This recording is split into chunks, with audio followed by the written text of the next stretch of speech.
exposed to a lot of characters over a lot of different genres. I mentioned just a few before. Is there any particular character that stood out that you really thoroughly enjoyed a little bit more than everyone else? Just a little bit. Sure, there's two that come right to mind. John Arbuckle in Garfield, because he was close to me, a dorky guy who owns a cat and a dog and talks to them like they're his babies. Hey guys, do you want to go out for a walk now? Okay, Garfield, you ate all the lasagna. What's going on? Odie, is it time to go out? Let's go to the beach. That's kind of like how I talk to my dog and cat, and the Riddler, just because he's so snarky and so and the writing is so wonderful on those Arkham games and any Riddler stuff. Those two characters, but they're night and day. They're yin and yang. I mean, Arbuckle is the nice guy dweeb, and the Riddler is the really bad guy who would just as soon burn you with acid as to talk to you. So it's offers a great variety, and you know, Yeah, they're slightly different. just a little bit. Yeah, Just yeah, a bit. yeah, yeah. Well, on the Riddler, I remember watching the first time I watched the Riddler on screen. It was Jim Carrey. It was in a movie. I was a kid, but then I really liked the Riddler in a lot of the cartoons growing up too. Um, and you voiced the Riddler quite a bit over that period of time, so I've obviously listened to you as the Riddler. Do you ever do you ever think you'd like to see more of the Riddler as you're a clear Batman fan in general? Because I feel like he's overshadowed by the Joker, but I feel like he's such a cool character as well. Well, I don't think I'm out of turn in saying that we have a bit of Joker burnout going on. I think we've seen so many Jokers, and it's just been so heavily relied upon. And you're like, all right, enough with the Joker already. Can we go deeper into the catalog and get some of the other Rogues Gallery? Man Bat. I would love to see a great Man Bat story done, but the Riddler's is the villain in the new movie with the guy from Twilight. So they're gonna, but he's considerably darker, than any of the Riddlers that we've seen in the past. But my first Riddler was Frank Gorshin on the TV series, and he was wacky and fun and wonderful. And I had no problem keeping the Riddler and the Joker separate because one had makeup in the purple suit, the other was green and didn't have makeup and wore a mask. But there was always some confusion about the Riddler and the Joker. Like people would call the Joker the Riddler and the Riddler Joker all the time. So when they were casting for the Riddler in the Arkham series, the main thing that they were asking for is that it can't sound anything like Mark's Joker. It's got to be a completely different character, standing on its own without any sort of Jokerisms, because there's enough confusion already about these two characters. So, and then they went on to say, well, he's more like a game show host who's running Batman through these traps and these games. And I'm like, oh, I can get into this. But there's a few great Jokers, and all the rest feel kind of fall by the wayside. But there was Cesar Romero was a great Joker, and Mark Hamill was a great Joker. All the rest I was kind of like, I'm okay with it. But I'm happy with having the Riddler only show up, in limited amounts, because I don't want to see the day where there's Riddler burnout, like there's Joker burnout. I mean, how many Jokers do we need? Now we've got the movie just called The Joker, but it's not really the Joker. It's the It could be not really in the world of Batman, but is he related to Heath Ledger? What's going on? There's all these different worlds, and they keep reinventing it. So I'm a little burned out on the Joker, frankly, because I'm happy watching Cesar Romero, and I'm happy watching Mark Hamill's work on the animated series, and that's my Jokers. Those are my Jokers. So the Riddler, same thing. If I was lucky enough to be able to do the Frank Gorshin Riddler for two films with Adam West and Burt Ward and Julie Newmar as well. So I not only was I the Arkham Riddler, which was a completely different character, but then I also got to do the Frank Gorshin and sound as much like Frank as possible. And I knew Frank, and we were pals, and it was kind of cool that now that he's gone that I get to do that. And it's kind of a little special full circle kind of thing. But they're two completely different Riddlers. One is, like I said, would just as soon, put you in a vat of acid, and the Gorshin Riddler is like, well, here's a funny, silly riddle that I'm going to throw up in a water balloon or something. It's just really kind of crazy. So it's because that TV series from the '60s was campy and delightful. I think was just wonderful. But everything's gotten so dark now. Where everybody's got like some sort of ethos or pathos or whatever they call it that they got to work out, and it's. I was talking to a guy today at lunch who was the son of a friend of mine who's about 21, 22. No, he's about 23. And we were at Hobby Lobby. And we were looking at all the stuff, that they have there with all the Marvel superheroes. They have a lot of wall hangings and stuff, and they have a lot of wall art. And they have DC comics as well. And Josh was saying, wow, I want to get into reading comics. Were you ever into comics? Dude, I had a huge, huge comic collection. But back in the 60s and 70s, I'm not sure I'd be into the comics today because it's for a whole different audience. It's not me and it's not my age.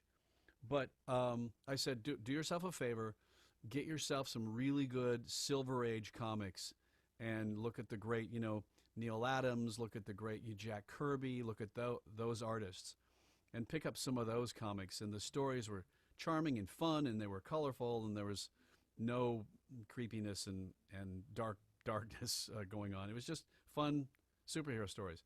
And I always used to love, like in the corners, like the editor would have to remind you, well, remember what he said, little asterisk in the comic balloon, what he's referring to happened in The Amazing Spider-Man number 49.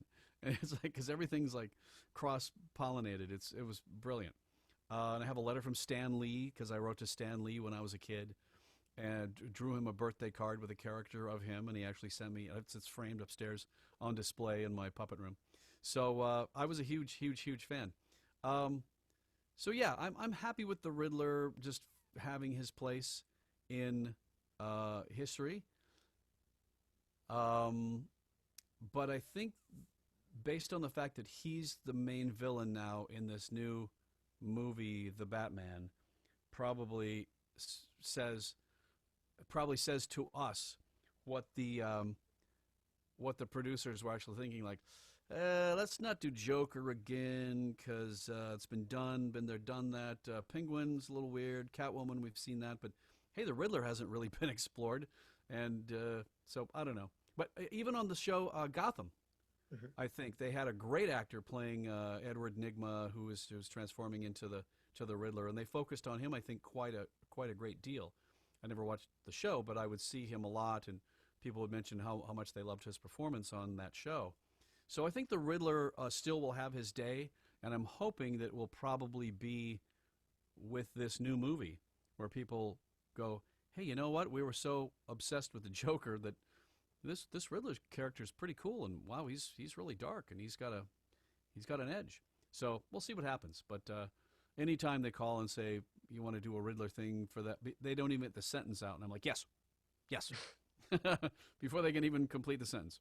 So it's one of the greats, and being a lifetime Batman fan, it certainly is a supreme blessing and supreme honor to be now have my own little niche in the Batman lore. So I'm very, very thankful for that. Perfect. Well, I'm looking forward to the movie as well. So it'd be interesting as a voice actor, only because you mentioned Mark Hamill, and he was the Joker, and people say that he was the best Joker. And I grew up with his animated version. His voice was the Joker for me personally, because the Heath Ledger movie came out a little bit later on, and the Jack Nicholson was a little earlier. Will you naturally critique it subconsciously a little bit? Like, I wouldn't have said it that way, but it's still good. But I would have said it a bit like this.